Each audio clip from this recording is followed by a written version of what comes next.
ఎట్టుంది ప్రస్తుతం 16 నెలలు అవుతుంది అధికారంలోకి వచ్చి కాంగ్రెస్ పార్టీ. ఎట్లా చూస్తారు మీరు? కనీసం స్ట్రీట్ లైట్స్ కూడా అందించలేని పరిస్థితి ఈ రోజు జిహెచ్ఎంసీ దిగజారిపోయిందంటే మాకు అర్థం కావట్లేదు. దానికి వ్యతిరేకంగా అక్కడున్న పార్టీ వాళ్ళు ఉన్నారు, అరెస్ట్ చేయడం కూడా జరిగింది అధికారంలో పెట్టి. రోజు పోలీసులు కూడా ఇలా వన్ సైడ్ పార్టీకి గవర్నమెంట్ కి సపోర్ట్ చేయడం అనేది అసలు చాలా దారుణమైన. ప్రధానంగా ఏమన్నా ఎజెండా పెట్టుకుని పాలిటిక్స్ వచ్చినా లేకపోతే తప్పనిసరి పరిస్థితుల్లో రావాల్సి వచ్చిన పాలిటిక్స్? ప్రజల సంక్షేమం కోసం అభివృద్ధి కోసమే పనిచేస్తూ ఉంటది అనేది దానికి కరెక్ట్ ఉదాహరణ బీఆర్ఎస్ పార్టీ. కాలేజ్ కావచ్చు, చదువుతున్నారు, యూఎస్ఏ సో ఆ లైఫ్ స్టైల్ కి ఈ పొలిటికల్ లైఫ్ స్టైల్ కి మనకు తేడా ఉందంట. కష్టాలు వాళ్ళ బాధలు అన్ని తెలుసుకుని దాన్ని నెరవేర్చడంలో ఉండే తృప్తి ఇంకా ఏ జాబ్ లోనూ ఉండదు అనే విషయం నాకు అర్థమైంది. ఎప్పుడన్నా బాధపడ్డ సందర్భం ఉందంటారా ఈ విషయంలో ఈ పాలిటిక్స్ ఎందుకు వచ్చినా అని మనం బాధపడ్డారు? ఎస్, డెఫినెట్ గా బాధపడిన సందర్భాలు ఉన్నాయి. బట్ అవన్నీ ఆలోచించుకుంటూ పోతే మనం అనుకున్న ఆపరేషన్ రీచ్ అవ్వలేము. గతంలో ప్రత్యక్షం మీ మీద దాడి అయింది కదా, సో ఆ సందర్భం ఏంటి, అసలు ఎందుకు చేయాల్సి వచ్చిందంటారా దాడి? ప్రజలతో అణిగిమణి ఉంటే ఒక లీడర్ గా గుర్తిస్తారు, కానీ నువ్వు ఎంతసేపు భయపెడితే కాదు కదా.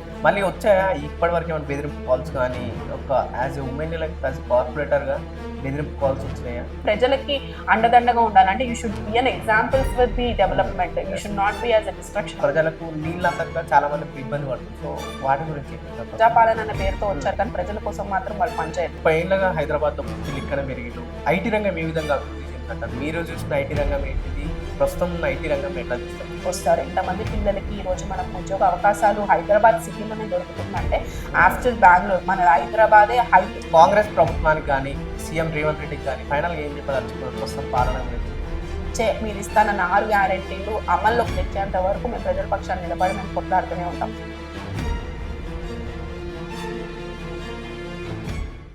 నమస్తే, వెల్కమ్ టు అవర్ ఛానల్. నేను పవన్. రైట్, హైదరాబాద్లో కాంగ్రెస్ పార్టీ అధికారంలోకి వచ్చిన తర్వాత పరిస్థితి ఎలా ఉన్నాయి? ఎందుకంటే చాలా వరకు హైడ్రా పేరుతో ఎంతో మంది పేదవాళ్ళు ఇబ్బంది పడుతున్నారు. మరోవైపు ఈ ఎండాకాలంలో ఈ నీటి సమస్య కూడా ఎక్కువైంది. గత 18-16 నెలల నుంచి కూడా ఈ కాంగ్రెస్ పార్టీ అధికారంలోకి వచ్చిన తర్వాత కూడా నీటి సమస్య ఎక్కువైందని చెప్పేసి ఇక్కడ ప్రజలు వాళ్ళ బాధలు విన్నవించుకుంటారు. ఒకవైపు అధికార పార్టీ పట్టించుకోవట్లేదు, మరోవైపు అధికారులు కూడా పట్టించుకోకపోతే ఇక్కడ ఉన్న ప్రతిపక్ష పార్టీ అయితే బీఆర్ఎస్ పార్టీ ప్రధానంగా ఇక్కడ ఉన్న వాళ్ళు ఆశ్రయిస్తున్నారు. వాళ్ళ సమస్యలు ఏంటో అని తెలుసుకునే ప్రయత్నం చేస్తున్నారు. చాలా వరకు తీర్చే ప్రయత్నం కూడా వాళ్ళ వంతు చేస్తున్నారు. మనం మాట్లాడదాం, ఏం నడుస్తుంది నిజంగానే జిహెచ్ఎంసీలో, నిజంగా అభివృద్ధి జరుగుతుందా, లేకుంటే ఇంకా 10 ఏళ్లలో జరిగిన అభివృద్ధిని ఇంకా కిందికి మనం పోతున్న విషయాలు మనం మాట్లాడే ప్రయత్నిద్దాం. మనతో పాటు కార్పొరేటర్ వెంగళ ఉన్నారు, కార్పొరేటర్ దీదీప్య గారు ఉన్నారు, మాట్లాడే ప్రయత్నిద్దాం. అక్కడ నమస్తే. నమస్తే. ఎట్టుంది ప్రస్తుతం 16 నెలలు అవుతుంది అధికారంలోకి వచ్చి కాంగ్రెస్ పార్టీ, ఎట్లా చూస్తారు మీరు? చాలా దారుణంగా ఉంది. పబ్లిక్ చాలా సమస్యల్లో ఉన్నారు, సమస్యలు అనుభవిస్తున్నారు. ప్రతి ఒక్క విషయంలో కూడా ఫస్ట్ ఆఫ్ ఆల్ వాళ్ళు ఇస్తానన్న 6 హామీలు, ఏదైతే 6 గ్యారెంటీల పేరిట 420 హామీలు ఇచ్చారో ఒక్కటి కూడా నెరవేర్చలేదు. నెరవేర్చకపోగా కేసీఆర్ గారి ప్రభుత్వంలో తెలంగాణ బీఆర్ఎస్ పార్టీ ప్రభుత్వంలో ఉన్న పథకాలను కూడా అందుకోలేని పరిస్థితుల్లో ఈ రోజు ప్రజలు ఇబ్బంది పాలవుతూ ఉన్నారు. ఏదైతే గత 10 సంవత్సరాలు అంటే అంతకు ముందు పరిపాలించిన కాంగ్రెస్ పరిపాలించిన 40 సంవత్సరాల్లో జరగని అభివృద్ధిని మన 10 సంవత్సరాల్లో చేసి చూపించారు కేసీఆర్ గారు. మా ప్రభుత్వం చేసి చూపించా అదే 10 సంవత్సరాల అభివృద్ధి మళ్ళీ వెనక్కి తీసుకెళ్లే ప్రయత్నంలోనే ఈ కాంగ్రెస్ ప్రభుత్వం ఉంది తప్ప అభివృద్ధి అనేది అసలు 1% కూడా ఇక్కడ జిహెచ్ఎంసీలో కూడా కనిపించట్లేదు. మీరు చూసుకుంటే మొత్తం హైదరాబాద్ సిటీ అంతా కూడా అంధకారంలోకి వెళ్ళిపోయింది. కనీసం స్ట్రీట్ లైట్స్ అందించలేని పరిస్థితుల్లో ఈ రోజు జిహెచ్ఎంసీ ఎట్లుందంట పరిస్థితి? నిజంగానే అభివృద్ధి జరగట్లేదా ఈ కాంగ్రెస్ పార్టీ అధికారంలో? డెఫినెట్ గా జరగట్లేదు. ఎందుకంటే మీరు చూసుకుంటే 2020 నేను కార్పొరేటర్ గా గెలవడం జరిగింది. 2020 నుంచి 2023 డిసెంబర్ వరకు కూడా జిహెచ్ఎంసీ బడ్జెట్ మేము ఎంత తీసుకొచ్చాము, ఎంత డివిజన్ కి ఖర్చు పెట్టాము, ఎంత వార్డు ఖర్చు పెట్టాము, ఈ సంవత్సరంన్నర నుంచి కూడా రూపాయి బడ్జెట్ నిధులు కూడా ఇవ్వకుండా ఉన్నారు. ప్రతి ఒక్క ఈ పలానా రోడ్ పాడైపోయింది, వర్షాల వల్ల రోడ్లు పాడైపోయినాయి, లేకపోతే కొన్ని రోడ్లు అభివృద్ధి చేయాలి, పార్కులు డెవలప్మెంట్ చేయాలని చెప్పి జిహెచ్ఎంసీ జోనల్ కమిషనర్ కి పదే మనం రిప్రజెంటేషన్స్ ఇస్తూనే ఉన్నాం. కానీ ఒక్క రూపాయి బడ్జెట్ కూడా కేటాయించలేని పరిస్థితుల్లో ఈ రోజు జోనల్ కమిషనర్స్ కానీ ఈవెన్ జిహెచ్ఎంసీ కమిషనర్ కూడా చేతులెత్తేశారు. ఎమ్మెల్యేలు అందరం కూడా జిహెచ్ఎంసీలో ఉన్న ఎమ్మెల్యేలు కార్పొరేటర్లు అందరం కలిసి కూడా కమిషనర్ గారి దగ్గరికి వెళ్ళాము. స్ట్రీట్ లైట్స్ ఇబ్బందిగా ఉంది అని, కనీసం స్ట్రీట్ లైట్స్ కూడా అందించలేని పరిస్థితి ఈ రోజు జిహెచ్ఎంసీ దిగజారిపోయిందంటే మాకు అర్థం కావట్లేదు. బడ్జెట్ అంతా ఏమైనా కౌన్సిల్ మీటింగ్ జరిగినప్పుడు కూడా మీ వంతు మీరు వాయిస్ కౌన్సిల్ మీటింగ్ లో వినిపించడం జరిగింది. దానికి వ్యతిరేకంగా అక్కడ ఉన్న పార్టీ వాళ్ళు మిమ్మల్ని అరెస్ట్ చేయడం కూడా జరిగింది అధికారులను పెట్టి. సో దాన్ని ఎట్లా చూడొచ్చు? అంటే మీ వాయిస్ ఎక్కడ కూడా వినిపిస్తలేదు అంటే ఆ చాయిస్ ఇస్తలేదా ప్రస్తుతం ఉన్న ప్రభుత్వం? డెఫినెట్ గా ఇవ్వట్లేదు. అదే కదా దాని హ్మ్. భావం కూడా అదే కదా. దాన్ని హ్మ్. ఏంటంటే మేము వాయిస్ మాకు ఉండేదే కౌన్సిల్. హ్మ్. కౌన్సిల్‌లోనే ప్రజల యొక్క ఇబ్బందులు మేము చెప్పుకోగలుగుతాము. కానీ అది కూడా మాకు ఇచ్చే అవకాశము జీహెచ్ఎంసీ మేయర్ మరి ఈ పార్టీ గుర్తు మీద గెలిచి బీఆర్ఎస్ పార్టీ కారు గుర్తు మీద గెలిచి ఆవిడ కాంగ్రెస్ పార్టీలోకెళ్ళి ఇంత వన్ హ్మ్. సైడ్ పార్షియాలిటీ ఒక మేయర్ సీట్‌లో ఉండి ఆవిడ వన్ సైడ్ పార్షియాలిటీ చూపించి మమ్మల్ని అరెస్ట్ కనీవినీ ఎరుగని రీతిలో జీహెచ్ఎంసీ అవును. అంతకుముందు గతంలో చూసుకుంటే ఒక సంవత్సరం కాలం క్రితం కూడా మీరు చూసుకుంటే బీజేపీ వాళ్ళు కూడా పోడియం దగ్గరికి వచ్చి అవును. జిహెచ్ఎం మేయర్ గారిని కూడా ఇది చేయడం జరిగింది. మొత్తం జిహెచ్ఎంసీ ఆఫీస్కి వెళ్ళి ధ్వంసం చేయడం జరిగింది. హ్మ్. బూడిద పూయడం కూడా జరిగింది జిహెచ్ఎంసీ బోర్డుకి అంతా కూడా. హ్మ్. అప్పుడు లేని అరెస్టులు ఇప్పుడు అరెస్ట్ చేస్తున్నారు. కేవలం ఎప్పుడన్నా అనుకున్నారంటే మీ పార్టీలో గెలిచిన వ్యక్తి ఇతర పార్టీలకెళ్ళే అవకాశం ఉందని మీరు ఎప్పుడైనా ఊహించారా ముందే? మేము అస్సలు ఊహించలేదు. ఎందుకంటే ఆవిడకి ఇచ్చిన అవకాశం బేసిక్‌గా కేశవరావు గారి మీద అభిమానంతో కేసీఆర్ గారు ఆవిడని మేయర్ చేశారు. మేయర్ పీఠం దక్కాక గూడా అంటే కేవలం పార్టీ నుంచి పదవిలు అనుభవించిన వాళ్ళే ఈరోజు పార్టీకి ద్రోహం చేసి ఎళ్లారు గానీ, ఎవరైతే నిజమైన ఉద్యమకారులు ఉన్నారో, ఉద్యమం చేస్తూ పార్టీని నిలబెట్టాలనుకున్నారో ఈరోజు హ్మ్. పార్టీ అండగా ఇప్పుడు కూడా వాళ్ళు అలానే ఉన్నారు. హ్మ్. కేవలం పార్టీ నుంచి ఏదైతే వాళ్ళు అడ్వాంటేజెస్ తీసుకున్నారో వాళ్ళు మాత్రమే పార్టీని ద్రోహం చేసి ఎళ్లారు హ్మ్. ఈరోజు. కాబట్టి ఆవిడ ఆ పదవిలో కూర్చొని అరెస్ట్ చేపియడం అనేది చాలా హ్మ్. దారుణం. ఎందుకంటే ప్రజాప్రతినిధులనే అరెస్ట్ చేపిస్తున్నారంటే సామాన్య హ్మ్. ప్రజలకి మీరు ఏమి సందేహం ఇస్తున్నారో మరి మాకు కూడా అర్థం కావట్లేదు. సామాన్య ప్రజల్ని భయభ్రాంతులకు గురి చేస్తున్నారు. ఈ హ్మ్. రోజు పోలీస్ శాఖ కానీ ఏదైనా కానీ వాళ్ళ అధికారం చేతిలో పెట్టుకొని ప్రతి ఒక్కళ్ళు బీఆర్ఎస్ నాయకులు అంటే కూడా బీఆర్ఎస్ నాయకులు కార్యకర్తలు అంటే కనీసం దాని ఎంక్వైరీ కూడా చేయట్లేదు ఈ హ్మ్. రోజు పోలీసులు. కేవలం ఏం అరెస్ట్‌లు.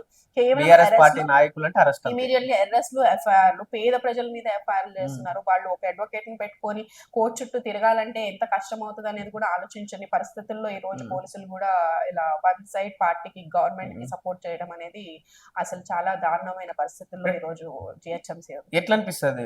2020 నుంచి ప్రత్యక్ష రాజకీయాల్లోకొచ్చిల్లు. మంచిగా చదువుకున్నారు. అమెరికా నుంచి రిటర్న్ అయ్యిల్లు. అంటే అనుకున్నారు నిజంగా పాలిటిక్స్‌కొస్తే ఏదో చేయగలుగుతా అనుకున్న వాళ్ళు ఇట్లాంటి పాలిటిక్స్ చూసినప్పుడు అంటే ఏమనిపిస్తూ ఉంటది? డెఫినెట్‌గా బాధ అనిపిస్తుందండి. ఆ! ఎందుకంటే యాక్చువల్‌గా చెప్పాలంటే I am blessed to be హ్మ్. ఇలాంటి ఒక పార్టీలో ఉండడం ఒక బ్లెస్సింగ్ లాగానే నేను ఫీల్ అవుతున్నాను. ఎందుకంటే ఏదైతే నేను అనుకున్నానో ఏదైతే పబ్లిక్ సర్వీస్ చేయాలనుకున్నానో అది నేను ఈ బీఆర్ఎస్ పార్టీ ద్వారా నేను హ్మ్. చేయగలిగా. బికాజ్ ఏదైతే పార్టీ ఒక గవర్నమెంట్ అనేది ఒక సంక్షేమం అంటే ప్రజల హ్మ్. సంక్షేమం కోసం, అభివృద్ధి కోసమే పనిచేస్తూ ఉంటది అనేది దానికి కరెక్ట్ ఉదాహరణ హ్మ్. BRS party. అంటే ఎంత అనుకున్నారు. అంటే ఎందుకు ప్రధానంగా ఏమన్నా ఎజెండా పెట్టుకొని పాలిటిక్స్‌కొచ్చిల్లా? లేకపోతే తప్పనిసరి పరిస్థితిలో రావాల్సొచ్చిందా పాలిటిక్స్‌కి? లేదు. డెఫినెట్‌గా పబ్లిక్ సర్విస్ తోనే నేను వచ్చాను. పబ్లిక్ సర్విస్ ఇంకా హ్మ్. అంటే పబ్లిక్‌తో దగ్గరగా ఉండొచ్చు హ్మ్. అన్న ఉద్దేశంతో నేను పాలిటిక్స్‌లోకి రావడం జరిగింది. అదే చేయగలిగాను కూడా. యాక్చువల్లీ హ్మ్. నా 4 ఇయర్స్ ఆఫ్ ఈ పీరియడ్‌లో కూడా నేను పబ్లిక్‌లో చాలా హ్మ్. దగ్గరగానే ఉన్నాం. పబ్లిక్‌తో సత్సంబంధాలతోనే మనం ముందుకెళ్తూ ఉన్నాము. హ్మ్. ప్రతి ఒక్క సంక్షేమం కూడా ఏదైతే బీఆర్ఎస్ పార్టీ నుంచి వచ్చిన ప్రతి ఒక్క సంక్షేమం కూడా ప్రజలకి హ్మ్. ఇంటి దాకా చేర్చాలన్న ఉద్దేశంతో 24/7 కూడా పబ్లిక్ సర్వీస్ లోనే ఉంటూ అది హ్మ్. చేయడానికి వీలైంది కూడా. ఎందుకంటే ఆ పార్టీ అంత సంక్షేమం ఇచ్చింది. ఒక ఆడపిల్ల పుట్టినప్పటి నుంచి పెళ్ళయ్యి మళ్ళీ హ్మ్. అత్తారింటికెళ్ళి తర్వాత మళ్ళీ వృద్ధాప్యం వరకు కూడా ఒక లైఫ్ సైకిల్ అనేది బీఆర్ఎస్ హ్మ్. పార్టీతో అంటే ముడిపడి ఉంది. మీరు కాలేజ్ గావచ్చు, చదువుకున్నారు. యూఎస్ ఎళ్ళిర్రు. సో, ఆ లైఫ్ స్టైల్‌కి, ఈ పొలిటికల్ లైఫ్ స్టైల్‌కి ఏమన్నా తేడా ఉందంటారా? అంటే అది చూసే విధానంలో పూర్తిగా వేరే ఉంటది. ఈ పొలిటికల్ అనేది ఇంకా ఇటు సైడ్ వేరే ఉంటది. ఏం తేడా అనిపిస్తది రెండిటిని చూస్తుంటే? డెఫినెట్‌గా తేడా ఉంటది. బికాజ్ అప్పుడంటే ఓన్లీ మన కోసము, మన చదువు, ఆ! మన ఫ్రెండ్ సర్కిల్, మనం ఎంజాయ్‌మెంట్, మనం ఎళ్తాం, కాలేజ్‌కెళ్తాం, మంచిగా ఫ్రెండ్స్‌తో ఎంజాయ్ చేస్తాం, వస్తాము, మన పనులు మనం హ్మ్. చేసుకుంటాం హ్మ్. కాబట్టి, ఇదేంటంటే కాదు, మన కోసం కాదు, ప్రజల కోసం హ్మ్. బ్రతికే లైఫ్ కాబట్టి డెఫినెట్‌గా నాకు సెల్ఫ్ సాటిస్ఫాక్షన్ ఎక్కువ. బికాజ్ మనకన్నా కూడా మన వల్ల ఇంకో ఒక 10 మందో లేకపోతే ఇంతమంది మనల్ని ఆదరిస్తున్నారు, ఇంతమంది హ్మ్. మనల్ని కోరుకుంటున్నారు, వాళ్ళకి కావాల్సిన పనులు మనం చేయగలుగుతున్నాము. వాళ్ళు ఒక ఫ్యామిలీ అంటే ఒక ఒక నాకు బేసిక్‌గా చాలా దగ్గరగా అర్థమైంది పాలిటిక్స్‌లోకొచ్చాక ఏంటి అంటే, కేవలం ఒక రూ. హ్మ్. 2000 పెన్షన్‌తో ఒక వృద్ధాప్యులు అంటే ఒక ఓల్డ్ ఏజ్ వాళ్ళు ఎలా బ్రతుకుతారు అనేది మనకి హ్మ్. అంటే చాలా దగ్గరగా వాళ్ళ కష్టాలు, వాళ్ళ బాధలు అన్నీ తెలుసుకొని దాన్ని హ్మ్. నెరవేర్చడంలో ఉండే తృప్తి ఇంకా ఏ జాబ్‌లోనూ ది ఉండదనే విషయం నాకు అర్థమైంది. పాలిటిక్స్‌లో ట్రోల్స్ గావచ్చు, విమర్శలు గావచ్చు, లేకపోతే దాడులు, ప్రతిదాడులు అవుతూనే ఉంటాయి గదా! ఇట్లాంటి సమయంలో మిమ్మల్ని వెనుకుండి ప్రోత్సహించిన వాళ్ళ దాంట్లో ప్రధానంగా ఉన్న వాళ్ళు ఎవరంటారు? డెఫినెట్ గా మా హస్బెండ్ అండి. హ్మ్. హస్బెండ్ బికాస్ తను కూడా పాలిటిక్స్ లో ఉన్నారు కాబట్టి తనకి హ్మ్. అర్థమైంది ఏంటంటే డెఫినెట్ గా ఇట్లాంటివన్నీ ఎదుర్కొంటారు. అండ్ డెఫినెట్లీ మా పేరెంట్స్ కానీ మా హస్బెండ్ కానీ సపోర్ట్ ఉంది కాబట్టి నేను హ్మ్. ముందుకు వెళ్తూ ఉన్నాను. ఎప్పుడన్నా బాధపడ్డ సందర్భం ఉందంటారా? ఏంటి? అంటే ఈ విషయంలో పోయి ఈ పాలిటిక్స్ ఎందుకొచ్చినా అని ఏమన్నా బాధపడ్డారా? కొన్ని కొన్ని as a being a woman hmm. Politics అయినా సినీ ఇండస్ట్రీ అయినా ఇది ఒక challenging field. Being a woman hmm. చాలా నెగెటివ్ విమర్శలు చాలా వినిపిస్తుంటాయి. And that to my age 30 plus లో అంటే ఒక చిన్న ఏజ్ అంటే పాలిటిక్స్ అంటే అందరూ ఏమనుకుంటారు అంటే 45, 50 హ్మ్. తర్వాత అంత సెటిల్మెంట్ అయ్యాక వచ్చే ఏజ్ కి ఇప్పటికి ఏంటంటే కొన్ని బ్యాడ్ రూమర్స్, బ్యాడ్ విమర్శలు హ్మ్. Even they talk about character, they talk about my dressing sense ఎలా హ్మ్. ఉంటది, అంటే ఎలా వాళ్ళే డిసైడ్ చేయడం. డిసైడ్ చేసేస్తారు. ఎట్లుండేది? ఆ! ఎలా ఉంటారు, ఏంటి అని ఆ! మాట్లాడతారు. డెఫినెట్ గా బాధపడిన సందర్భాలున్నాయి. బట్ అవన్నీ ఆలోచించుకుంటూ పోతే మనం హ్మ్. అనుకున్న అంబిషన్ రీచ్ అవ్వలేమని చెప్పి హ్మ్. ప్రధానంగా ఇలాంటి సిట్యుయేషన్స్ ఎదుర్కొన్నప్పుడు my parents were behind me and my husband కూడా హ్మ్. చాలా సపోర్టివ్ గా ఉన్నారు కాబట్టి నేను ముందుకెళ్ళగలుగుతున్నాను. ఇప్పుడు గతంలో ప్రత్యక్షం మీ మీద దాడి అయింది గదా! సో, ఆ సందర్భం ఏంటి? అసలు ఎందుకు చేయాల్సొచ్చిందంటారు ఆ దాడి? ఇదే కక్షలతో ఎందుకంటే పాత కక్షలతోనే జరిగిన హ్మ్. సందర్భం ఎవరైతే చేశారో ఆ దాడి ఆళ్ళు రౌడీ షీటర్ శ్రీశైలం యాదవ్ వాళ్ళ కొడుకు నవీన్ యాదవ్ హ్మ్. చేశాడు. అది గూడా ఎందుకంటే వాళ్ళు బేసిక్‌గా ఒక రోడ్ వైండింగ్‌లో వాళ్ళ ఇల్లు ఉంది. దాంట్లో వాళ్ళు ఇల్లు ఆక్యుపై చేసుకొని ఉన్నారు. యాస్ ఎ కార్పొరేటర్ నా డ్యూటీ నేను చేస్తున్న. ఆ రోడ్ వైండింగ్ అనేది పబ్లిక్ ఆ! ఉపయోగపడతదనే ఉద్దేశంతో నేను కంప్లెయింట్ ఇవ్వడం హ్మ్. జరిగింది. దాన్ని వాళ్ళు పర్సనల్‌గా తీసుకొని ఏదైతే ఆ కటౌట్ జస్ట్ బేసిక్‌గా జీహెచ్ఎంసీ ఆహ్, మా ఎంప్లాయీస్ డీఆర్ఎఫ్ స్టాఫ్ ఆ రోజు కటౌట్స్ తీయడానికెళ్తే వాళ్ళ మీద దాడి చేస్తున్నారనే ఉద్దేశంతో నేనెళ్ళాను. హ్మ్. వాళ్ళంతా ఫోను చేసి మా మీద దాడి చేస్తున్నారు మేడం. ఓ 10, 20 మందొచ్చేసి మమ్మల్ని కొట్టడానికి వస్తున్నారని వాళ్ళు కాల్ చేస్తే నేనెళ్ళడం జరిగింది ఆ సందర్భం. ఆళ్ళు నా మీద దాడి చేయడం జరిగింది. హ్మ్. అసల బేసిక్‌గా నువ్వు లీడర్ అంటే లీడర్‌గా నువ్వు ఎదగాలి అన్నప్పుడు ఫస్ట్ మన సిబ్బంది, మన ఎవరి హ్మ్. చుట్టుపక్కల ఉన్న ప్రజల్ని భయభ్రాంతులకు గురి చేయకుండా నువ్వు ప్రజలతో అణిగిమణిగి ఉంటే ఒక లీడర్‌గా యాహ్! గుర్తిస్తారు గానీ, హ్మ్. నువ్వు ఎంతసేపు భయపెడితే కాదు హ్మ్. కదా! మళ్ళీ వచ్చాయా? ఇప్పటి వరకు ఏమైనా బెదిరింపు కాల్స్ గాని, ఒక యాస్ ఎ వుమెన్ లేకపోతే యాస్ ఎ కార్పొరేటర్‌గా బెదిరింపు కాల్స్ వచ్చినాయా? మీరు తప్పుకోండి, ఇట్లాంటియి చేయకండి ఏమన్నా? అవి వచ్చేటివి అంటే నాట్ డైరెక్ట్‌లీ కాల్స్ కాదు. ఇండైరెక్ట్‌గా వాళ్ళు హ్మ్. వేరే వాళ్ళ ద్వారా అంటే బికాస్ లోకల్ ఏరియాలోనే ఉంటారు కాబట్టి లోకల్‌గా అటు మాట్లాడే వాళ్ళు వచ్చి చెప్తూ ఉంటారు. కొంచెం హ్మ్. జాగ్రత్తగా ఉండండి. వాళ్ళు చాలా గ్రడ్జ్‌లో పెట్టుకొనున్నారు అది అని. హ్మ్. కానీ గ్రడ్జ్ పెట్టుకునే అంత హ్మ్. తప్పులు మనం ఏం చేయట్లేదు. It's my duty to do హ్మ్. థట్ అంతే.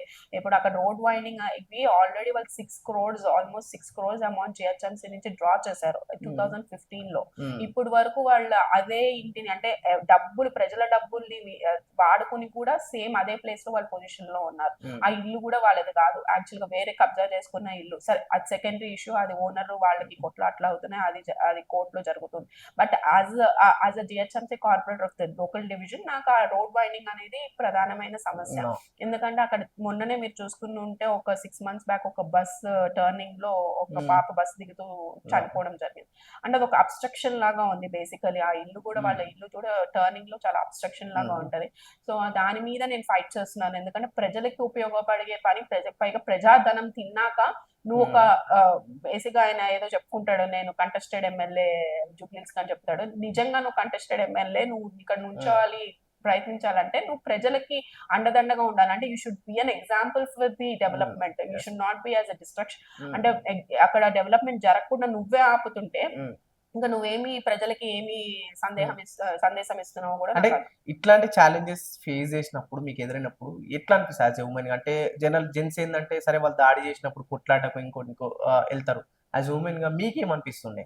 ఆహ్, డెఫినెట్‌గా ఛాలెంజింగే అండి. నాకు ఆ హ్మ్. టైంలో అనిపిస్తది. ఎందుకంటే అంటే ఓన్లీ బీయింగ్ ఎ వుమన్ హ్మ్. నేను రివర్స్ అవ్వలేనో, లేకపోతే రివర్స్ కొట్లాడనన్న ఫీలింగ్ లో వాళ్ళు ఇలా దాడులు చేయడం అనేది చాలా దారుణమైన విషయం. హ్మ్. అండ్ డెఫినెట్‌గా పేరెంట్స్ గూడా భయపడతారు. పేరెంట్స్ ఆర్ ఇంట్లో ఫ్యామిలీ మెంబర్స్ అందరూ గూడా భయపడతారు. ఎందుకు ఇవన్నీ హ్మ్. అవసరమా నీకు?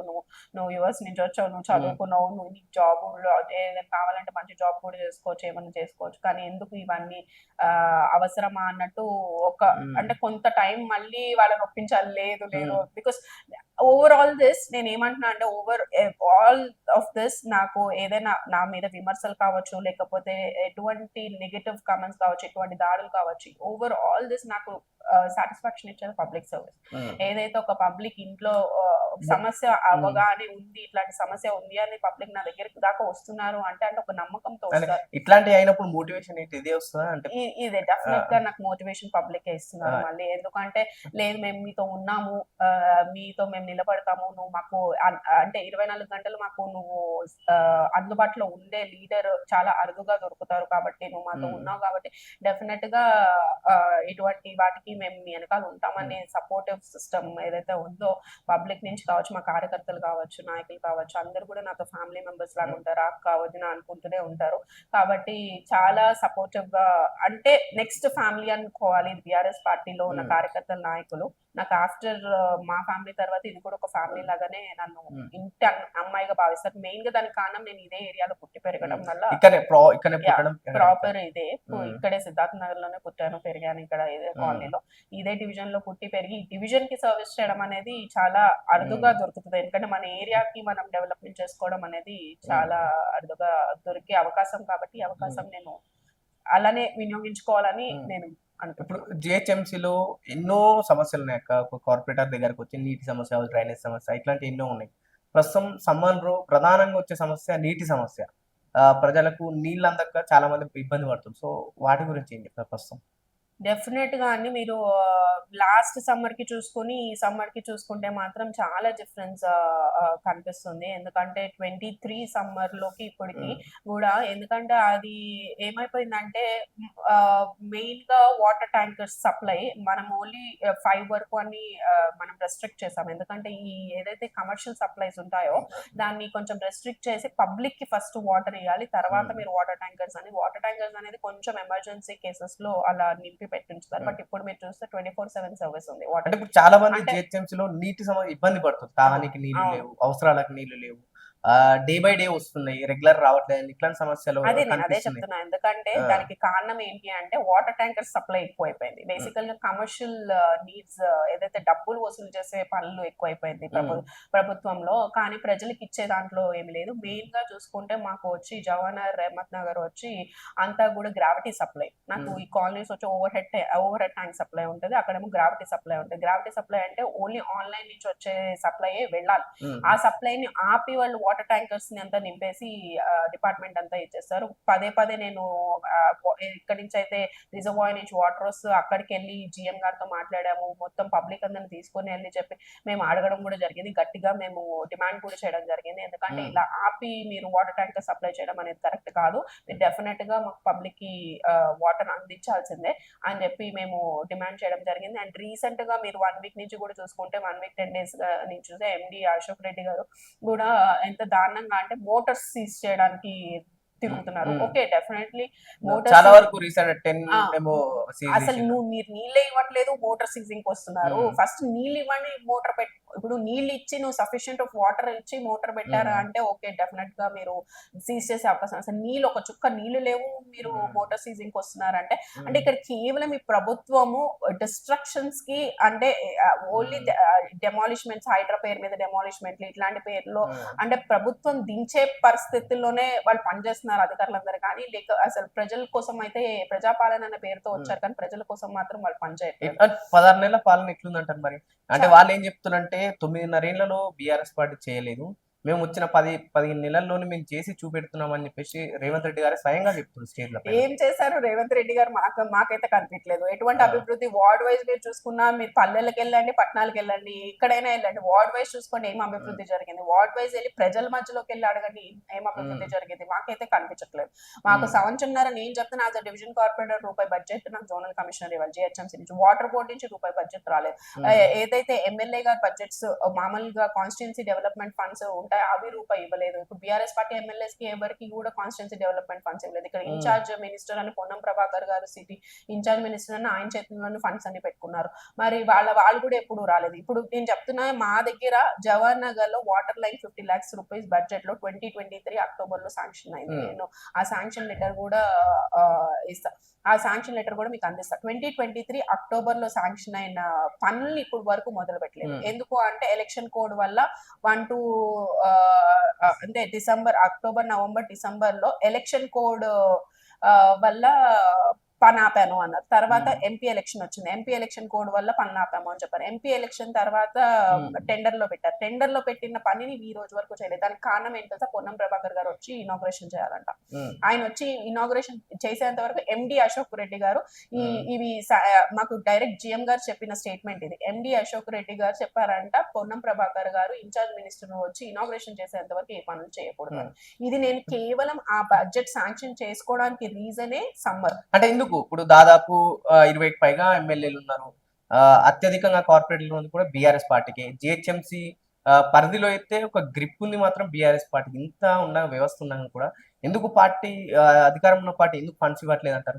ఫండ్స్ ఇవ్వట్లేదు, ఫండ్స్ ఇచ్చిన ఫండ్స్ ని పనులు చేయనివ్వట్లేదు. ఎంత దారుణంగా అయిపోతుందంటే, నేను అదే చెప్తున్నా కదా, పొన్నం ప్రభాకర్ గారు వచ్చి ముహూర్తం పెడితే కానీ పనులు మొదలు పెట్టద్దని ఎండి అశోక్ రెడ్డి గారు ఒక డైరెక్ట్ స్టేట్మెంట్ ఇవ్వడం అనేది చాలా దారుణమైన పని. ఎందుకంటే ఒక ఎండి స్థానంలో కూర్చొని, హెచ్ఎండబ్ల్యూఎస్ వాటర్ బోర్డ్ ఎండి స్థానంలో కూర్చున్న వ్యక్తి, నువ్వు ప్రజల సమస్యల కోసం చూడాలి. ప్రజలు నీళ్ళకి ఇబ్బంది పడుతున్నారు, మా దగ్గర శాంక్షన్ అయిన లైన్ ని వాళ్ళు పనులు స్టార్ట్ చేయనివ్వకుండా పనులు ఆపేస్తున్నారు. మేమేం కొట్లాడుతున్నాం, మా గవర్నమెంట్ లో శాంక్షన్ అయిన బడ్జెట్ నువ్వెవరు పనులు ఆపడానికి? సరే, మేము అయినా కూడా present ruling government, present ruling minister కాబట్టి పొన్నం ప్రభాకర్ గారిని మేము వెల్కమ్ చేస్తున్నాం. వెల్కమ్ చేసి వచ్చి ఇనాగ్రేషన్ చేయమన్నాం, ఎమ్మెల్యే గారు కూడా చేయమన్నారు. అయినా కూడా ఇనాగ్రేషన్ చేయడానికి ఆయన రావట్లేదు. సో ఆయన టైం కుదరట్లేదు, పెండింగ్ చేస్తున్నారు. అసలు దీని వల్ల వాళ్ళకి వచ్చే లాభం ఏంటో నాకు కూడా అర్థం కావట్లేదు. వాళ్ళే ప్రజల్లో వ్యతిరేకత తెచ్చుకుంటున్నారు. మేము ఇందులో వ్యతిరేకత మేము చెప్పాల్సిన అవసరమే లేదు. నిజం, మీరు చాలా వరకు అంటే వాళ్ళు ప్రధానంగా ప్రతిసారి ఆరోపిస్తుంది ఏంటంటే, ఏ సమస్య అయినా సరే ఏది జరిగినా బీఆర్ఎస్ వాళ్ళు ఆ సమస్య ఎన్నుకుండి దాన్ని ఎక్కువ ప్రోత్సహిస్తున్నారు ఒక ఆరోపణ మాత్రం పదే పదే చేస్తున్నారు. చాలా ఇదే విషయం, ఇదే దారుణమైన విషయము. కేవలము వాళ్ళు ఆ మాటలకి మాత్రమే పరిమితం అవుతుంది. ఆ అభివృద్ధి కానీ వాళ్ళ సంక్షేమం కానీ మాటలు మాత్రమే పరిమితం. రియాలిటీ, మీరు రియాలిటీకి గ్రౌండ్ లెవెల్ కి వచ్చి రియాలిటీ చూస్తే ఇది సిచ్యువేషన్. మేము కొట్లాడుతున్నాం. కావాలంటే మీరు లోకల్ గా వెళ్ళి ఏదైతే మసద్ గడ్డ నేను చెప్తున్నాను లైన్ శాంక్షన్ అయిందో అక్కడ పబ్లిక్ కూడా అడగచ్చు. నేను పదే పదే వెళ్ళి జిఎం గాని, సరే ఓకే మినిస్టర్ గారు బిజీగా ఉన్నారేమో, వాళ్ళు టైం ఇవ్వలేకపోతున్నారు, ఫస్ట్ పని చేయాలి, పని చేశాక అయినా ఇనాగ్రేషన్ చేసుకోవచ్చు కదా. ఇనాగ్రేషన్ ఏం పెద్ద విషయం, పని జరుగుతున్నప్పుడు కూడా రావచ్చు, పనులు ఎలా జరుగుతున్నాయని చూడడానికి. ఎప్పుడైనా ఆయన టైం ఫ్రీగా ఉన్నప్పుడైనా వచ్చి చూసుకోవచ్చు. 4 రోజులు పడుతుంది పని చేయడానికి. 1 month లో ఎప్పుడైనా రావచ్చు ఆయన టైం తీసుకొని, లేకపోతే పని అయిపోయాకనే ఇనాగ్రేషన్ చేయొచ్చు. మేము ఇనాగ్రేట్ చేస్తామని కూడా చెప్పలేదు, ఎమ్మెల్యే గారు కూడా చెప్పలేదు, మేము కూడా చెప్పలేదు. నాకు కావాల్సింది పని. ఎవరు వచ్చి ఇనాగ్రేషన్ కొడతారో, ఎవరు వచ్చి కొబ్బరికాయ కొడతారో అనేది నాకు అనవసరం. మాకు కావాల్సింది లోకల్ గా డివిజన్ లో పబ్లిక్ వాటర్ కావాలి. వాటర్ లైన్ ఏదైతే శాంక్షన్ అయినదో అది కూడా మా ప్రభుత్వంలో శాంక్షన్ అయినది. బడ్జెట్ ని మేము రిలీజ్ చేసుకున్న బడ్జెట్ ని మీరు అది కూడా పనులు ఆపేస్తే ఇంకా అంత కాంట్రాక్టర్ కూడా రెడీగా ఉన్నాడు పని చేయడానికి. మరి who is stopping them? I don't know. లాభం ఉందంటారు ప్రభుత్వం కమిషన్? ఇప్పుడు మీరు పదే పదే ఆరోపిస్తున్నారు ఈ కమిషన్లు కాంగ్రెస్ అని చెప్పేసి. నిజంగా ఇట్లాంటి ఆపితే కమిషన్ కానీ లేకపోతే లాభం వచ్చి అది ఉన్నట్టు అవకాశం? డెఫినెట్ గా కదండి. కాంట్రాక్టర్ని భయపెట్టాలి, పనులు ఆపేస్తున్నాము, కాంట్రాక్టర్ కి బిల్ పాస్ చేయము, ఇవి చేయమని డబ్బులు పెట్టుకుని పని చేసిన కాంట్రాక్టర్ బిల్లులు రావాలంటే ఎవరో ఒకరికి ఏదో ఒక మూటలు ముట్ట పెడితేనే కదా వస్తాయి. అది ఆ భయపెట్టాలన్న ఉద్దేశంతోనే ఈ డిలే తప్ప వేరే ఉద్దేశం ఏం కనిపించట్లేదు. వాళ్ళే క్లియర్ కట్ గా వాళ్ళే చూపిస్తున్నారు. అంటే మీరు పని చేసి ఏమైనా చేసి మాట్లాడాలి కానీ పనులు లేవేమి పనులు ఆపేసుకొని మీరు అంతా భయపెట్టడానికి, బడా కాంట్రాక్ట్లను భయపెట్టడానికి డెమాలిష్మెంట్స్, హైడ్రా పేరు మీద ఏదైతే బిల్డర్లు ఉన్నారో వాళ్ళందరినీ భయపెట్టాలని హైడ్రా పేరు మీద డెమాలిష్మెంట్ స్టార్ట్ చేశారు. తర్వాత ఇలా కాంట్రాక్టర్స్ కి బిల్లులు ఇవ్వకుండా, చిన్న కాంట్రాక్టర్స్ బిల్లులు ఇవ్వకుండా పెద్ద కాంట్రాక్టర్స్ ఎవరైతే వాళ్ళకి పర్సంటేజ్లు ఇస్తారో వాళ్ళందరికీ క్లియర్ చేశారు. అంటే ఇంకా లోకల్ లెవెల్లో లోకల్ గల్లీలను బాగా చేయకుండా నువ్వు ఢిల్లీ గురించి మాట్లాడుతుంటే, మనము ఢిల్లీ పాలిటిక్స్ గురించి మాట్లాడితే కరెక్ట్ కాదు. మీరు హైడ్రా గురించి తీసుకొచ్చింది కాబట్టి ప్రధానంగా హైడ్రా చాలా వరకు సమస్యగా మారుతుంది పేద ప్రజలకు. సో దీన్ని ఎట్లా చూస్తారు? దారుణమైన విషయం అండి. నువ్వు ఎప్పుడో 250 చెరువులు ఉన్నాయి మనకి నవాబ్ కాలంలో, లేకపోతే అప్పుడు పరిపాలించిన కాలంలో 240, 400 చెరువులు ఉన్నాయి హైదరాబాద్, అవన్నీ కాపాడతామంటే నువ్వు ఈ రోజు ఉన్న డెవలప్మెంట్ ని డెమాలిష్మెంట్ చేసి నువ్వు కాపాడేది ఏంటి? నువ్వు ఎప్పుడైనా అభివృద్ధి చేసి దాంతో పాటు చేసుకోవాలనేది ఏదైతే చెరువులు ఈయన వచ్చి కొత్తగా రేవంత్ రెడ్డి గారు చెరువుల గురించి మాట్లాడుతున్నారు. కేటీఆర్ గారు మున్సిపల్ మినిస్టర్ ఉన్నప్పుడు దాదాపు 5,000 కోట్లతో ఎస్టీపీలు స్థాపించి ఎస్టీపీ సివరేజ్ ట్రీట్మెంట్ ప్లాంట్లు పెట్టి చెరువుల్ని మేము బాగు చేసి, ఆల్రెడీ సున్నం చెరువు కావచ్చు, లేకపోతే అక్కడ మన గచ్చిబౌలిలో ఉన్న చెరువు కావచ్చు, ఏదైనా కావచ్చు, అన్ని కూడా మేము బాగుపరిచి ఆల్రెడీ మేము ఎస్టీపీలు పెట్టి ఆ వాటర్ ని ట్రీట్ చేస్తూ అదే వాటర్ ని అక్కడ లోకల్ ఉన్న గ్రీనరీకి వాడుతూ ఉన్నారు. మీకు వెళ్ళి చూస్తే మీకు కనిపిస్తుంది ఇన్ని పార్క్స్ డెవలప్ చేసాం, ఇన్ని చెరువులు డెవలప్ చేసాం. ఈయన వచ్చి కొత్తగా చెరువులు డెవలప్ చేస్తాం, చెరువులు కబ్జాలు అయిపోయి హైడ్రాను వ్యతిరేకిస్తున్న బిఆర్ఎస్ పార్టీ లాంటి హైడ్రా అనే సమస్యను మేము వ్యతిరేకించట్లేదు. మేము చెప్పేది ఏంటంటే ప్రజల్ని ఇబ్బంది పడేటట్టు మన అభివృద్ధి ఉండకూడదు. ఎప్పుడైనా కూడా ప్రజలకి అందుబాటు అంటే మేము కూడా ఇంత డెవలప్మెంట్ మీరు చూసారు, ఇంత వాస్ట్ డెవలప్మెంట్ జరిగింది 10 years బ్యాక్. మన హైదరాబాద్ ఎలా ఉండేది అంటే గచ్చిబౌలి, నానక్రామ్ కూడా, కాజాగూడ ఇవన్నీ చూసుకుంటే కూడా 10 years బ్యాక్ హైదరాబాద్ ఎలా ఉంది, ఈ రోజు హైదరాబాద్ ఎలా ఉంది. ఈ రోజు హైదరాబాద్ సిటీని చూసి ఎంతమంది పెట్టుబడిదారులు మనకి సిటీకి వస్తున్నారు, ఎంతమంది తెలంగాణకు వచ్చి పెట్టుబడులు పెట్టడానికి వస్తున్నారు. మీరే because of the development, because of the infrastructure around us, definite గా ఇన్వెస్టర్స్ ముందుకు వస్తారు. నువ్వు ఆ ఇన్ఫ్రాస్ట్రక్చర్ ని డెవలప్మెంట్ లో ఎంతమంది బాధపడుతున్నారు అనేది ఇంపార్టెంట్. మేము 10 సంవత్సరాలు ఇంత డెవలప్మెంట్ జరిగినప్పుడు ఏ ఒక్క సంస్థ అయినా బయటకు వచ్చి, లేకపోతే ఎవరైనా ప్రజలు ఇబ్బంది పాలయ్యారా, ప్రజలు డైరెక్ట్ గా బయటకు వచ్చి బాధపడ్డారా? 10 సంవత్సరాల్లో జరగని ఈ రోజు ఎందుకు బాధపడుతున్నారు? బీఆర్ఎస్ పార్టీ ప్రధానంగా ఆరోపిస్తున్న విషయం కాంగ్రెస్ పార్టీ డెవలప్మెంట్ కన్నా డెమాలిష్ ఎక్కువ చేస్తుందంట. దీన్ని ఎట్లా చూడొచ్చు? డెఫినెట్ కనిపిస్తుంది కదండి, ఇదంతా కనిపించే సత్యం కదా. మేమేం అబద్ధాలు చెప్పట్లేదు. అక్రమంగా ఇచ్చిన పర్మిషన్స్ మేము కూల్చేస్తున్నాం అని ఆ పర్మిషన్స్ అని ఎప్పుడు ఇచ్చినాయి? 40 సంవత్సరాల క్రితం వాళ్ళు ఎప్పటి నుంచి ఉంటున్నారు? మూసి ప్రక్షాళన అని చెప్పి మూసి ప్రక్షాళన మొదలుపెట్టిందే కేటీఆర్ గారు కదా. మేము వాళ్ళందరినీ డెమాలిష్మెంట్ చేసి వాళ్ళందరినీ ఇబ్బంది పాలు చేసి మూసి ప్రక్షాళన చేయాలనుకోలేదు. మూసీలో ఎస్టీపీ అనేది స్థాపించి ఎస్టీపీల ద్వారా మేము వాటర్ ని ట్రీట్ చేసి ముందుగా ఉన్న మూసీ అంటే అదే మూసీలో అంతకు ముందు కేటీఆర్ గారు అసెంబ్లీ సాక్షిగా కూడా చెప్పారు, అదే మూసీలో ఈత కొట్టేవాళ్ళు అంతకు ముందు ఉండేవాళ్ళు. కానీ ఇప్పుడు మూసీ అంటే కేవలం సివరేజ్లన్నీ కలిసిపోయి సివరేజ్ ట్రీట్మెంట్ ప్లాంట్స్ పెట్టి మేము అలా ప్రక్షాళన చేయాలనుకున్నాం. కానీ ప్రజల్ని ఇబ్బంది పాలు పెట్టి ఉన్న వాళ్ళందరినీ డెమాలిషన్ వాళ్ళందరినీ వెళ్ళి అడగండి. వాళ్ళే చెప్పారు కదా ఓపెన్ గా, మీడియా సాక్షిగా, మీడియా ముందే అందరు చెప్పారు కదా, మా building 30 years back, 40 years back ఎవరున్నారు? 30 years బ్యాక్ ఏ ప్రభుత్వం ఉంది? ఎవరు ఇచ్చారు పర్మిషన్స్? మీరు ఇచ్చిన పర్మిషన్స్ ని మీరే డెమాలిష్మెంట్ చేసుకుంటామంటే ఇంకా ఇంతకన్నా అవివేకం ఏమి ఉండదు. మీరు హైదరాబాద్ లో ఉన్నారు, హైదరాబాద్ లో ట్రాఫిక్ ఎక్కువ, పొల్యూషన్ కూడా పెరుగుతుంది. ఇదే హైదరాబాద్ లో సెంట్రల్ యూనివర్సిటీలో అడవుల్ని నరికేయడాన్ని ఎలా చూస్తారు? చాలా దారుణం అండి. ఇప్పుడు మీరు చూసారు ఈ రోజు ఎండలు ఎంత దారుణంగా ఉన్నాయి. ఎందుకంటే డిఫారెస్టేషన్ అనేది చాలా హారబుల్ సిచ్యువేషన్. మనకు ఉన్న రిసోర్సెస్ ని మనం ధ్వంసం చేసుకుంటే ఇంతకన్నా ఏమో ఇది లేదు. ఆ జంతువుల్ని అంటే బియాండ్ బిఆర్ఎస్ పార్టీ, కాంగ్రెస్ పార్టీల గురించి కాకుండా పక్కన పెట్టి ఒక హ్యూమానిటీ గ్రౌండ్స్ ఆలోచిస్తే అన్ని జంతువులు బయటకు వచ్చి ఏడుస్తుంటే ఆ నెమళ్ళ అరుపులు చూస్తే కనుక మంత్రులు మాత్రం అవి ఏడవట్లేదు, ఏఐ జనరేటెడ్ ఫోటోస్ కావచ్చు, ఏఐ జనరేటెడ్ వీడియోస్ అని చెప్పేసి వాళ్ళు విమర్శిస్తున్నారు. ఇంత దారుణమైన విషయం ఏం లేదు. మీరు అక్కడికి వెళ్ళి లోకల్ గా అక్కడ అల్సాబా హోటల్ ఏదో ఉంది బేసికల్ గా హెచ్సియు ఆపోజిట్ లో, అది అల్సాబా హోటల్ వాళ్ళు మా డివిజన్ లోనే ఉంటారు. వాళ్ళే చెప్పారు ఎన్ని జింకలు వస్తూ ఉంటాయంట రాత్రిపూట.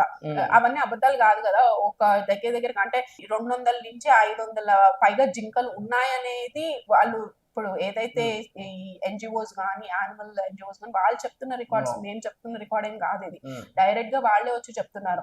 ఇంత యానిమల్ వెల్ఫేర్ ఎన్జిఓస్ చెప్పే అబద్ధాలు, లేకపోతే ఎవరు ఇచ్చిన స్టేట్మెంట్లు అబద్ధాలు, ప్రెస్ వాళ్ళు ఇచ్చే స్టేట్మెంట్ అబద్ధాలు, ఎవరు మాట్లాడిన అబద్ధాలు ఏఐ జనరేటెడ్ అంటే ఇంతకన్నా దారుణం ఏముండదు.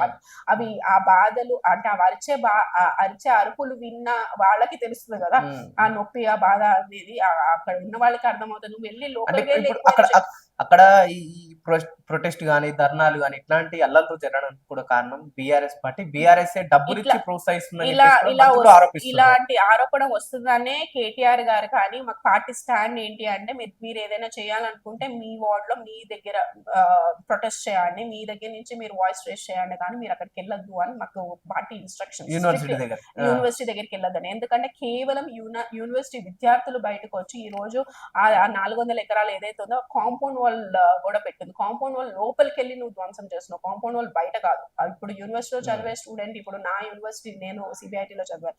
బేసికలీ డెఫినెట్ గా మన కాలేజ్, మన స్కూల్, మనం చదివిన విద్యా సంస్థల్ని ఏమన్నా జరుగుతుంది అంటే డెఫినెట్ గా అందరూ ముందుకొస్తారు. ఎక్స్ స్టూడెంట్స్ అయినా ప్రెసెంట్ స్టూడెంట్స్ అయినా ఎవరైనా ముందుకొస్తారు. మొన్నటి వరకు మనది అనుకున్న ప్రాంతం మనది కాదు, గవర్నమెంట్ తీసుకుంటుందంటే దట్స్ సెకండరీ. పేపర్స్ విషయాలకు వస్తే ఇట్స్ సెకండరీ ఇష్యూ. బట్ ఒక స్టూడెంట్ ఒక ఆలోచన ఎట్లా ఉంటది అంటే నా ప్లేస్, నేను ఇది మన కాలేజ్ మన యూనివర్సిటీ అనుకుని అంత ఇదిగా తిరిగిన ప్లేస్ మనది కాదు అని అంటే చాలా బాధాకరమైన విషయం. అంటే అదొక ఎమోషనల్లీ అటాచ్మెంట్ ఉంటుంది యూనివర్సిటీ కాలేజ్ అంటే ప్రతి ఒక్క స్టూడెంట్ కి. ఆ స్టూడెంట్స్ కూడా బయటకు వచ్చి మాట్లాడితే దాని వెనకాల కూడా రాజకీయం ఉంది అని చెప్తే ఇంతకన్నా వేరేది ఏముంటది. దాదాపు 30 ఏళ్ళగా హైదరాబాద్ లో పుట్టిల్లు ఇక్కడ పెరిగిళ్ళు. ఐటీ రంగం ఏ విధంగా అభివృద్ధి చెందంటారు? మీరు చూసిన ఐటీ రంగం ఏంటిది, ప్రస్తుతం ఉన్న ఐటీ రంగం ఎట్లా చూస్తారు? నేను అదే చెప్తున్నా కదండి, ఇన్ని సంస్థలు, ఇన్ని ఐటీ సంస్థలు కానీ లేకపోతే ఇంత వాస్ట్ డెవలప్మెంట్. నేను ఇదే హైదరాబాద్ లో, నాకు ఇప్పుడు ఏజ్ ఒక 34 years. నేను BTech pass out.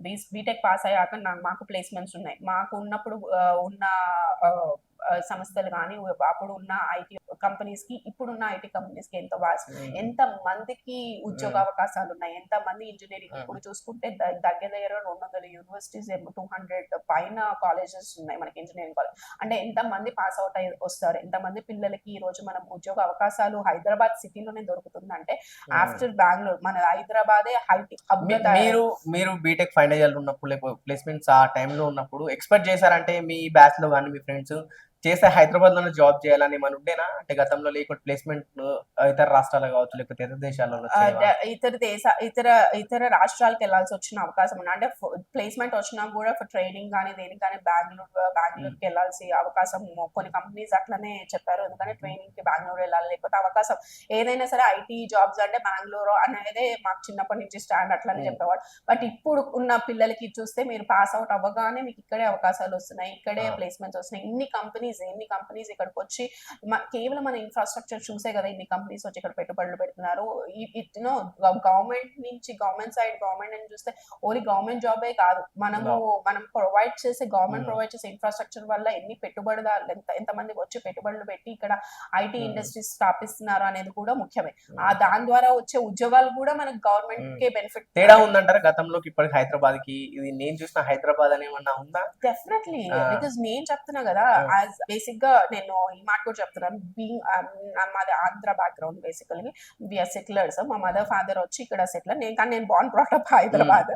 So I am purely Hyderabad Telangana అనే చెప్పు. నేను తెలంగాణ బిడ్డనే, కానీ my parents are from Andhra. So they migrated 1980s లో వాళ్ళు ఇక్కడికి వచ్చారు. తర్వాత నేను 10 సంవత్సరాల క్రితం తెలంగాణ, మాకు కొన్ని భూములు ఉన్నాయి ఇక్కడ.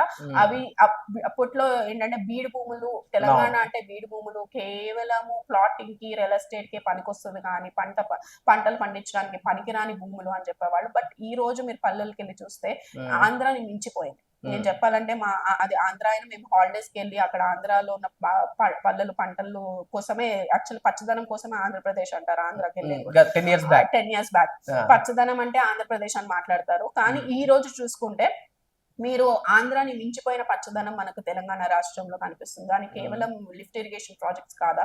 ఈ రోజు రైతులు ఇంత బాగా అంటే రైతు బంధు, రైతు భరోసా పక్కన పెడితే ఇంత రైతులు అంటే ఆ లిఫ్ట్ ఇరిగేషన్, కాళేశ్వరం కానీ, మిషన్ భగీరథ కానీ, ఈ పేరుతో ఉన్న ఆ వాటర్ వాళ్ళ పంటల దాకా చేరడానికి కారణం కేసీఆర్ గారు కదా. మనము ఇవన్నీ నిజాలు, వాస్తవాలు, కళ్ళ ముందు కనిపించే వాస్తవాల్ని మనం ఒప్పుకోవాలి. ఎంతసేపు వాళ్ళు ఏం చేయలేదు, వాళ్ళు కేవలం స్కామ్లే చేశారు, ఏమీ అభివృద్ధి జరగలేదు అనేది చాలా దారుణమైన మాట. కాంగ్రెస్ ప్రభుత్వానికి కానీ సీఎం రేవంత్ రెడ్డికి కానీ ఫైనల్ గా ఏం చెప్పదలుచుకున్నారు ప్రస్తుతం పాలన గురించి? డెఫినెట్ గా మేము ఒకటే కోరుకుంటున్నామండి, కాంగ్రెస్ కి అవకాశం ఇచ్చారు ప్రజలు. ప్రజాపాలన అని వాళ్ళు 420 హామీలు ప్రజలు మిమ్మల్ని నమ్మి ఓటేశారు. ఎక్కడ కూడా 6 గ్యారెంటీలు, ఎందుకంటే వాళ్ళు చెప్తున్నారు ఉస్తా గ్యాస్, 500 గ్యాస్ అంటున్నారు. అవి ఆయన చేతులు ఎత్తేసాడు కదా, ఏదో లంక బిందెలు ఉన్నాయి వచ్చాను నేను ఇక్కడికి. ఫ్రీ బస్ కూడా అవైలబుల్ లో ఉంది. ఇదే సిటీలో ప్రధానంగా ఎక్కువ మంది వాడేది కూడా ఫ్రీ బస్. ఇవన్నీ అందలేమంటారా? ఒక్క ఫ్రీ బస్ తప్ప మిగతా ఏవి అందలేదు. ఉమ్, మా డివిజన్ కి వచ్చి చూస్తే మీరు 500కి సిలిండర్ ఇవ్వలేదు, 200 యూనిట్లు ఫ్రీ కరెంట్ ఇవ్వలేదు, plus already 200 unit free current అని ఏదో ఒక నెల రోజులు తిరిగి ఆ నెల రోజులకి సెకండ్ మంత్ డబుల్ బిల్ వేశారు. ఉమ్, అవి కూడా మీకు సాక్ష్యం చూపిస్తాను. డబుల్ మ్మ్. బిల్ వేసి తీసుకుని వస్తున్నారు. ప్లస్ ఏదైతే 20,000 లీటర్ ఫ్రీ వాటర్ మా ప్రభుత్వం ఇచ్చిందో 20,000 లీటర్స్ వరకు ఫ్రీ వాటర్ ఇచ్చిందో ఆ దానికి కూడా ఈ రోజు బిల్లులు వేస్తున్నారు. కాబట్టి డెఫినెట్ గా మేము ప్రజల పక్షాన, బీఆర్ఎస్ పార్టీ ప్రజల పక్షానే, ప్రతిపక్షంలో ఉండండి, రూలింగ్ లో ఉండండి అంటే బీఆర్ఎస్ పార్టీ అనేది ప్రజల పక్షానే నిలబడతాం, ప్రజల పక్షానే ఉంటాం. మీరు ఇస్తానన్న 6 గ్యారెంటీలు అమల్లోకి తెచ్చేంత వరకు మేము ప్రజల పక్షాన్ని నిలబడి మేము కొట్లాడుతూనే ఉంటాం. మీరు ఏదైతే హామీలు ఇచ్చి ప్రజలు మోసం చేశారో ఆ డెఫినెట్ గా ఆ హామీలు నెరవేర్చాలి అని మేము రేవంత్ రెడ్డి గారిని కోరుతున్నాము. ప్రభుత్వాన్ని కూడా ఇదే కోరుతున్నాం. దయచేసి అభివృద్ధిని ఆపద్దు, జరిగే అభివృద్ధిని అలానే జరగనియండి. మీరు ప్రజాపాలన పేరుతో వచ్చారు కాబట్టి ప్రజల్ని ఇబ్బంది పాలు చేయకుండా పరిపాలించాలని నేను రేవంత్ రెడ్డి గారిని కోరుతున్నాను. థ్యాంక్ యూ మేడం, మా ఛానల్ కి మీ సమయాన్ని కేటాయించి thank you very much. Right, ఇది Vengalrao Nagar corporator special interview.